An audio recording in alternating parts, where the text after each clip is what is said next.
नमस्कार दोस्तों, स्वागत है हमारे YouTube चैनल में। दोस्तों, UP triple SC pharmacist allopathy permanent भर्ती नोटिस जारी। आवेदन 9 मार्च 2026 से, अंतिम तिथि 29 मार्च 2026। योग्यता D pharma, UP triple SC PET 2025 score card.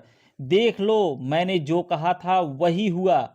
आप लोगों से मैंने कहा था कि एलोपैथिक फार्मासिस्ट की भर्ती आने वाली है, लेकिन मैंने आपको संख्या में बताया था, संख्या में कुछ कम आई हुई है, लेकिन आई हुई है। मैंने बोला था बार बार कि पीईटी 2025 से एलोपैथिक फार्मासिस्ट की भर्ती आने वाली है। जो भी अभ्यर्थी नए हैं, सबसे पहले वीडियो को एक लाइक कर दीजिएगा। चैनल पर नए हैं तो सब्सक्राइब कर दीजिए रियल और ऑथेंटिक अपडेट पाने के लिए, और वीडियो को ज़्यादा से ज़्यादा शेयर कर दीजिए, जिससे सभी भाई बहनों तक यह अपडेट पहुंच जाए।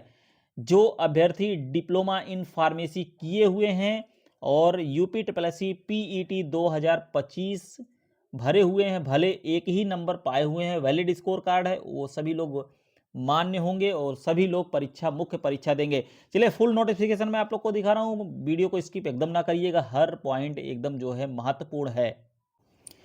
यहाँ से दोस्तों देख सकते हैं, विज्ञापन के प्रकाशन की तिथि 28 फरवरी 2026, यानी आज ही अभी विज्ञापन आया है। ऑनलाइन आवेदन शुल्क जमा करना प्रारंभ होने की तिथि 9 मार्च 2026। ऑनलाइन आवेदन शुल्क जमा आवेदन सबमिट करने की अंतिम तिथि 29 मार्च 2026।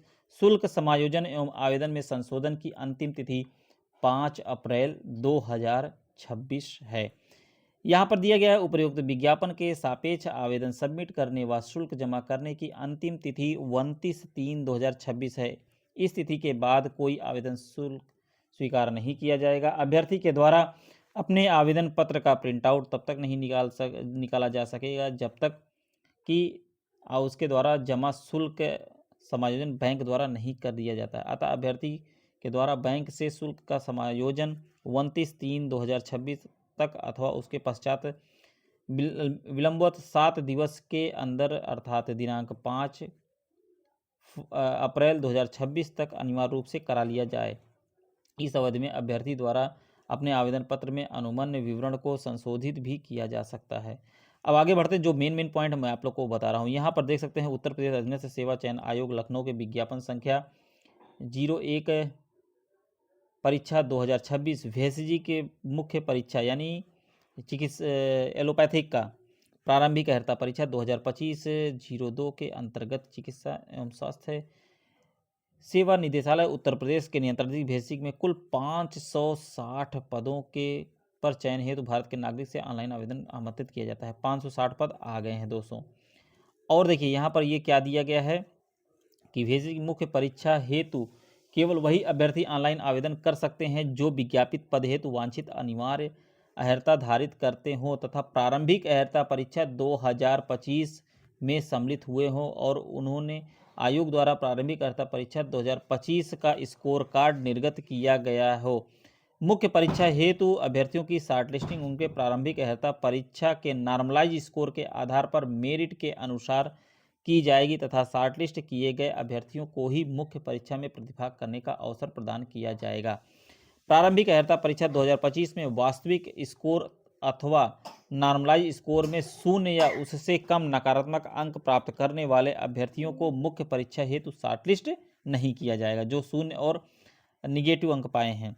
अब देखिए दोस्तों, यहाँ पर साफ साफ ये भी दिया गया है, परंतु यह कि प्रारंभिक अर्हता परीक्षा 2025 के परिणाम में आयोग स्तर से जांच के अधीन व औपबंधिक चिन्हित किए गए अभ्यर्थियों के प्रकरण के संबंध में जब तक आयोग स्तर से अंतिम निर्णय नहीं लिया जाता, तब तक इन श्रेणियों के अभ्यर्थियों को भी आयोग द्वारा आयोजित की जाने वाली विभिन्न मुख्य परीक्षाओं में आवेदन की औपबंधिक रूप से अनुमति इस प्रतिबंध के साथ प्रदान की जाती है कि ऐसे अभ्यर्थियों की मुख्य परीक्षा हेतु शॉर्टलिस्टिंग व चयन संबंधी अग्रेतर कार्यवाही आयोग द्वारा की जा रही जांच के परिणाम निर्णय के अधीन है। ये सब बहुत ही इम्पॉर्टेंट है।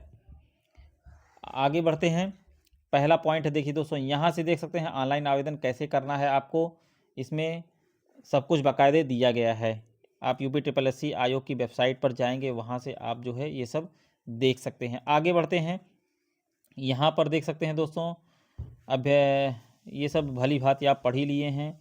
देखिए, यहाँ पर एक चीज़ और दिया गया है, अभ्यर्थी को आवेदन की अंतिम तिथि तक ये जो है सबमिट कर देना है।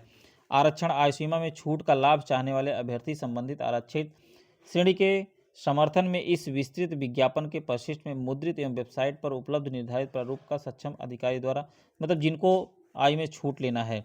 फिर उसके बाद यहाँ पर EWS जो आवेदक, यहाँ पर देख सकते हैं, जो आवेदक आर्थिक रूप से कमजोर श्रेणी के अंतर्गत आवेदन के इच्छुक हैं, उन आवेदकों से अपेक्षित है कि वह आवेदन करने से पूर्व यानी 1 अप्रैल 2025 से 29/3/2026 यानी आवेदन की अंतिम तिथि तक EWS प्रमाण पत्र जो वित्तीय वर्ष 24-25 की आय पर आधारित हो तथा वित्तीय वर्ष 2025-26 हेतु मान्य हो को धारित करना सुनिश्चित करें। इस श्रेणी के आवेदकों को उत्तर प्रदेश शासन कार्मिक अनुभाग 2 के कार्यालय में इतना द्वारा प्रारूप का प्रमाण पत्र प्रस्तुत किया जाना अनिवार्य होगा। आगे बढ़ते हैं, यहाँ पे आपको आवेदन कैसे करना है वो सब दिया गया है, ये हम आप लोग को नहीं बताएंगे। आगे बढ़ेंगे, ये सब जो है आगे जो मेन पॉइंट है वो आपको देखिए, फ़ोटो हस्ताक्षर आपको करना है और उसके बाद घोषणा है, फिर फीस सबमिट करना है।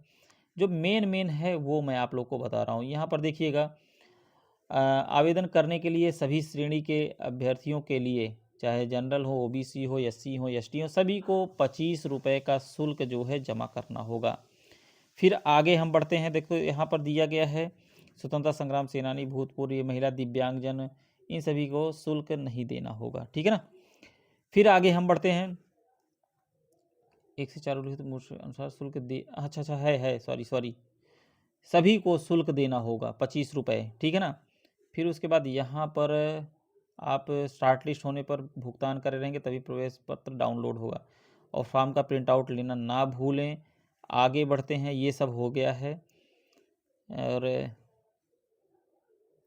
उसके बाद हम देख रहे हैं जो मेन पॉइंट है, यहाँ पर आते हैं। देखिए यहाँ पर बहुत से अभ्यर्थी इसमें कंफ्यूज हैं अस्थाई और अस्थाई में। देखिए विभाग का नाम यहाँ पर देख सकते हैं आप, दिया गया है और बाकायदा जो है चिकित्सा एवं स्वास्थ्य सेवा नियमावली निदेशालय उत्तर प्रदेश से भेषजी के, ठीक है ना। यहाँ पे लेवल दिया गया है। अनारक्षित के लिए 224 सीटें हैं, अनुसूचित जाति के लिए 118 है, अनुसूचित जनजाति के लिए 11 है, अन्य पिछड़ा वर्ग के लिए 151 सीट है, EWS के लिए 56 सीट है और कुल पद टोटल 560 है, वो भी अस्थाई और अस्थाई, ठीक है ना। इसे आपको घबराना नहीं है। यहाँ पर देखिए स्वतंत्रता संग्राम सेनानी और बाकायदा ये सब भूतपूर्व सैनिक, महिला के लिए भी यहाँ पर सीटें आरक्षित की गई हैं, ठीक है ना। यहाँ पर बाकायदे दिया गया है। तो इसमें देख सकते हैं ये सब दिव्यांगता का दिया गया, अगर आप इससे संबंधित हैं तो इसका प्रमाण पत्र आपको दिखाना होगा। आरक्षण संबंधित, तो ये बहुत बढ़िया है। यहाँ पर देखिए आरक्षण से संबंधित उत्तर प्रदेश की अनुसूचित जाति, उत्तर प्रदेश की अनुसूचित जनजाति, पिछड़ा वर्ग एवं आर्थिक रूप से कमजोर वर्ग के अभ्यर्थियों को उत्तर प्रदेश सरकार द्वारा अध्यावधि के विद्यमान शासनादेश विभाग से प्राप्त अधियाचन के अनुसार आरक्षण अनुमन्य होगा।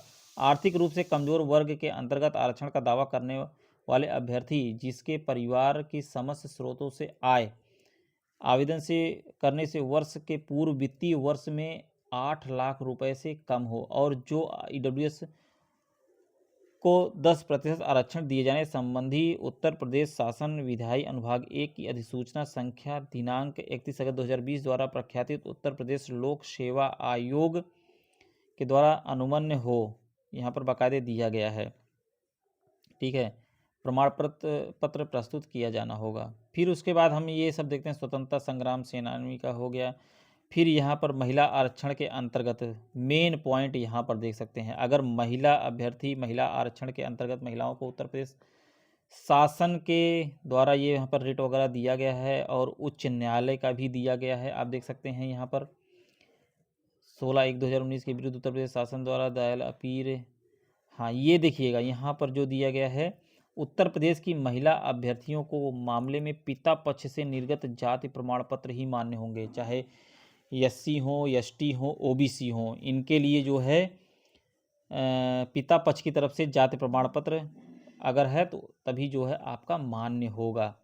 अहर्ता के लिए आते हैं, ये मेन पॉइंट है। अनिवार्य अहर्ता में दिया गया है कि यहाँ पर दिया है उत्तर प्रदेश बेसिक में सेवा नियमावली 1980 भाग 4 नियम 8 के अनुसार 1980 का नियमावली ले लिया गया। सेवा में सीधी भर्ती के लिए यह आवश्यक है कि अभ्यर्थी किसी मान्यता प्राप्त संस्था से भेजकी मतलब फार्मेसी का डिप्लोमा रखता हो और state pharmacy council Uttar Pradesh में पंजीकृत होना अनिवार्य है, क्योंकि उत्तर प्रदेश की भर्ती है। अधिमानी अर्हता में भी 1980 की नियमावली लिया गया है। यहाँ पर प्रादेशिक सेना में और एनसीसी का अगर प्रमाण पत्र है।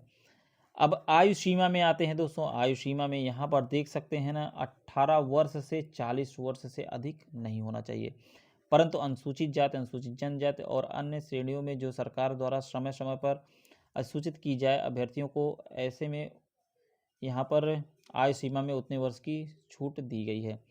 बाकायदा चयन का आधार देख सकते हैं चयन का आधार जो है आपका 1980 की नियमावली के आधार पर ही होगा, साक्षात्कार नहीं होंगे, साक्षात्कार बंद हो गया है। और उत्तर प्रदेश सेवा नियमावली 1980 के अनुसार ही आपका यह होगा। मुख्य यहाँ पे दिया गया है चयन लिखित परीक्षा के आधार पर होगा, ये देख सकते हैं। उसके बाद लिखित परीक्षा का यहाँ पर पाठ्यक्रम भी जारी कर दिया गया है, आप देख सकते हैं।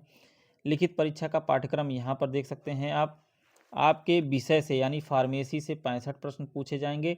कंप्यूटर एवं सूचना प्रौद्योगिकी की अवधारणा एवं इस क्षेत्र से समसामयिक प्रौद्योगिकी विकास एवं नवाचार का ज्ञान से 15 प्रश्न पूछे जाएंगे और उत्तर प्रदेश राज्य से संबंधित सामान्य जानकारी से 20 प्रश्न पूछे जाएंगे। यानी टोटल आपसे 100 प्रश्न पूछे जाएंगे, 100 नंबर का होगा।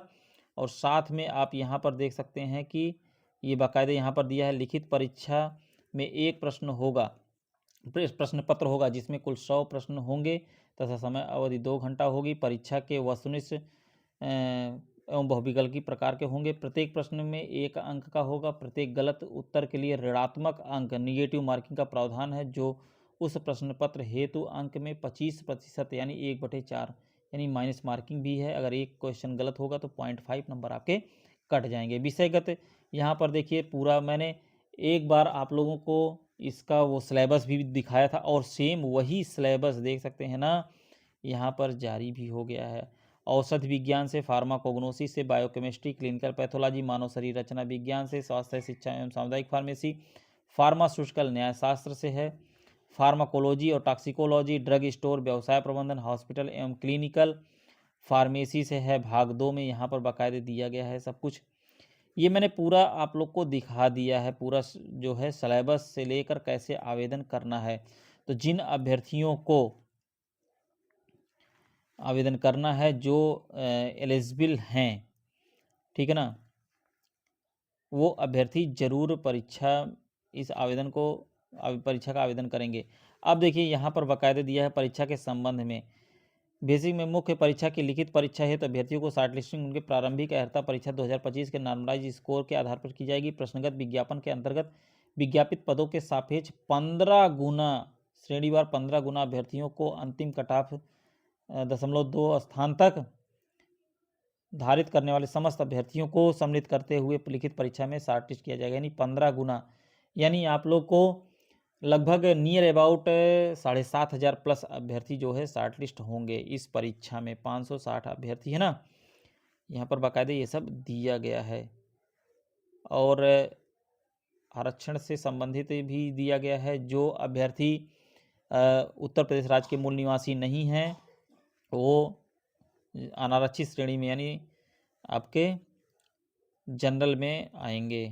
यहाँ पर सब कुछ दिया, जो मेन पॉइंट है मैंने आप लोग को बता दिया है। और यहाँ पर देख सकते हैं पिता पक्ष की तरफ से जाति प्रमाण पत्र और EWS प्रमाण पत्र जो है ये जिनका 8 लाख से कम है, ये सब मैंने आप लोग को बता ही दिया है।